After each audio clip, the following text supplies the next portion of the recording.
Hi, everybody. I can't think of anything more frustrating than the vote blues telling us to get our ego in check. Imagine that.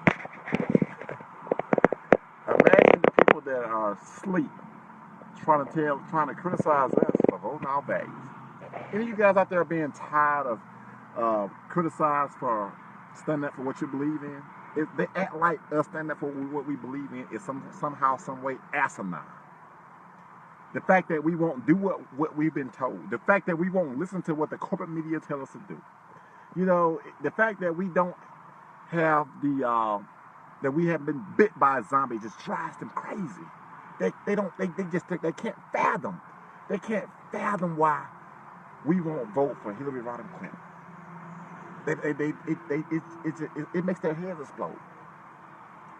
I've been told time and time again that, you just need to get your ego in check. Really? The fact that I don't want to vote for a warmonger who's never seen a war that she doesn't like. The fact that I don't want to vote for a corporate puppet who's a liar and one of the worst candidates to ever run for office. The fact that I reject that, I need to get my ego in check. Are we serious? Hey, Christina, are you serious? Like, really? Come on now. You guys can't possibly be serious. It's like they are on this brain, a zombie movement, as Steve would call it. A zombie movement. And the fact that they can't bite us drives them crazy. It drives them crazy. Someone recently tell me how, Trump is dangerous. He's very dangerous. You just don't understand what's at stake. Yeah, I do understand that what's at stake. I understand that if Trump's president, I can count on you to protest him at the street if he tries to take us to war. I understand what's at stake. I understand that if Hillary tries to take us to war, you would give her a blank check. I can hear you now. Yeah, no, it's a well thought out plan. We gotta do it, We don't like war, but she thought the plan well through. Yeah, that's what we're here. Because the vote blues are not going to stand up to their own. They're not going to do it. They're not going to do it. And then it's the whole notion of winning. What's the definition of winning? Third parties can't win. I don't know what you guys' definition of winning is, but I know what you and I definition of winning is. Our definition of winning is making the third party competitive. To where if Hillary Rodham Clinton does become president, then we'll be able to defeat her in 2020. That's what this is about. And it's about blowing the top off of this corruption. That's what this is about. It's not about just winning an election. Winning an election just to have a corporate puppet that continues to pull the strings and feed us the same thing about cutting the national debt and all that type of stuff. That's not what we need. We need a moment of truth. We need a moment of truth. We don't need anyone talking about the government is broke, calling a monetary sovereignty government broke, a government that has the ability to print its own currency. Taxes do not pay for government spending. But when we say things like that to the vote blues, their heads explode. They aren't ready for things like that. But we have to all get on the same page, because when we all get on the same page, things like that is going to start saving lives. I always talked about how the government should have bailed out us. And I said it, but I have to admit, at the time, I didn't realize how easy that could have been done.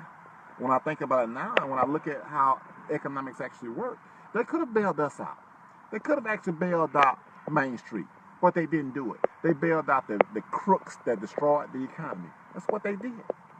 Now, what the vote blues don't understand is Trump is not going to be the last. This is not the last election that you're going to see a Trump-style presidency. Especially when the vote blues have showed the establishment how scared they are of a Trump presidency. So I'm going to be honest. If I was the establishment, I would put up a Trump-style candidate every single time.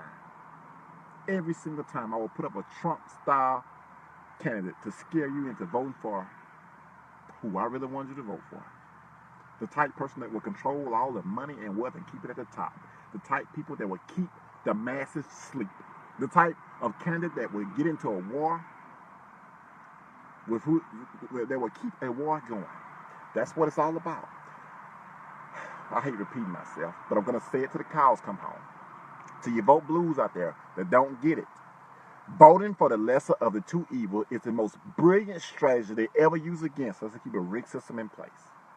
You think you're stopping a Trump presidency this time, but what we're doing at Real Progressives, we're trying to stop a Trump presidency for election cycles to come. We're trying to stop a Clinton presidency for elections to come. And the way you do that is if you stand up to the establishment and let the establishment know you're not going to trick us, you're not going to fool us, and we're going to stay true to our values.